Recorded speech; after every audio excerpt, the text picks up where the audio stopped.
Hey friend, welcome back to the Gentle Reset, your no judgment zone for creating a home that actually works for you. I'm Allison, ADHD home and systems coach, former occupational therapist, and mom of two, and I'm so glad you're here. Last week in episode 25, we talked about the stories ADHD women tell themselves about their homes and how easy it is to take clutter and overwhelm personally. Today we're going one step deeper. We're talking about how self-blame affects the way ADHD women show up at home and how it often leads to panic cleaning, avoidance, and burnout, even when you're trying your best. Let's take one simple step together today. Here's your weekly 3, a mind hack, a home hack, and a personal highlight to help your home feel lighter, more functional, and easier to maintain.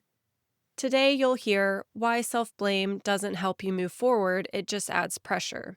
How panic cleaning and avoidance can become part of the burnout cycle, and what starts to shift when home tasks stop feeling so personal.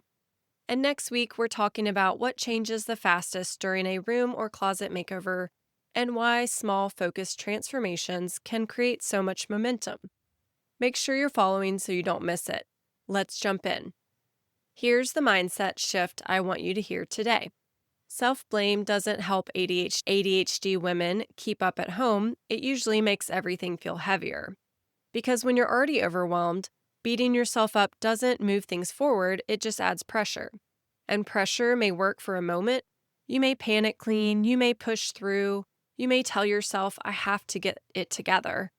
But eventually it catches up. Self-blame turns home tasks into something emotional. It's not just, I need to put the laundry away. It becomes, why can't I ever stay on top of this? And it's not just, the kitchen is messy. It becomes, I'm always behind. And over time, that creates a cycle that so many ADHD women get stuck in. You feel overwhelmed, you blame yourself, you avoid the space, it piles up more, and then it feels even heavier. And the hard part is that self-blame tells you you just need to do more. More trying harder, more pushing through, more pressure, but the harder you try, the more burned out you become. What you really need is for it to feel a little lighter.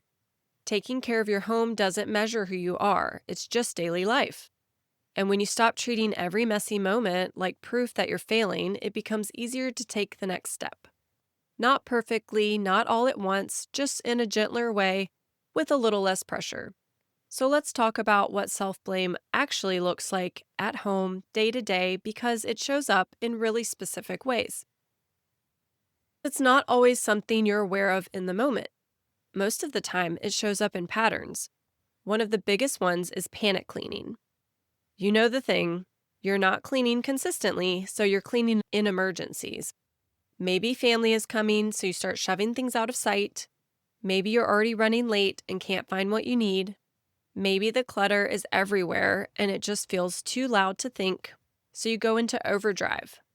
You stay up after the kids go to bed trying to reset everything. You suddenly decide you need to clean the entire house in one night.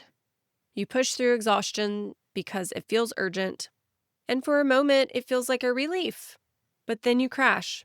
And when you can't keep that pace up, because no one can, the self-blame comes right back. Another way self-blame shows up is avoidance. You don't avoid the space because you don't care, you avoid it because it feels like a lot. Just walking into the room can bring up thoughts like, where do I even begin? Why does this feel so hard? I should know what to do by now. So you shut the door just to not see it. You walk past it and keep moving. You tell yourself you'll come back to it later. Self-blame also shows up in the start over cycle. Like thinking, on Monday, I'll get it together. This weekend, I'll reset everything. If I could just have one full day, I'd finally catch up. But for ADHD homes, the do it all at once method usually doesn't stick. Because the goal isn't one huge cleaning day, the goal is a home that can be reset in small, simple ways without burning you out. And this is a part I really want you to hear. If it always takes a huge push just to feel caught up, that's a really exhausting way to live. It's a sign the current rhythm is too heavy. The answer isn't more pressure, it's a gentler, more realistic way forward. This is exactly why I created my 5 sneaky clutter hotspots one-page checklist. Because for most ADHD homes, The clutter doesn't start everywhere at once. It usually starts in the same few everyday places: kitchen counters and tables, the drop zone by the door, a bathroom counter, a nightstand or a dresser, or that one catch-all drawer. These are the spaces that collect things quickly when you're tired, rushing, or just trying to get through the day. And when those areas get overloaded, it can trigger that panic cleaning cycle really fast. This checklist helps you spot where clutter is building up first, so you're not trying to fix your whole house at once. You can grab it in the show notes now. And I want to share a client example of what this looks like in real life, because this pattern is so common. Anytime my client knew someone was coming over, she would go into panic cleaning mode. Not because she wanted her home to look perfect, but because she felt this rush to make it feel presentable as fast as possible. And her go-to move was the hall closet. She would scoop up random items, bags, toys, papers, shoes, and just stuff everything inside the closet to get it out of sight.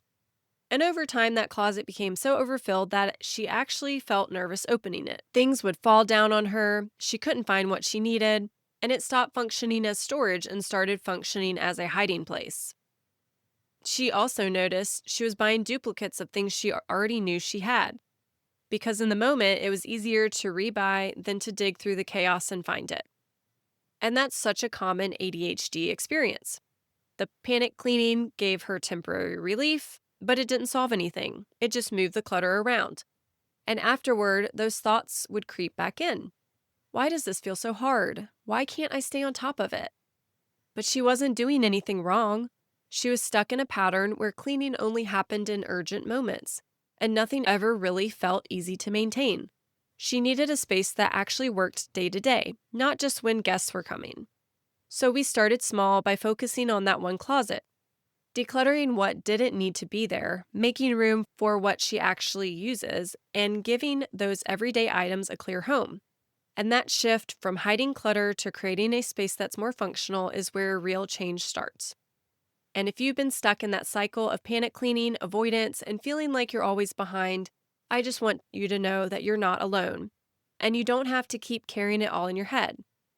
If you want help figuring out what's making home feel so heavy right now, I offer curiosity calls, a calm, pressure-free conversation to talk through what's not working and where to start.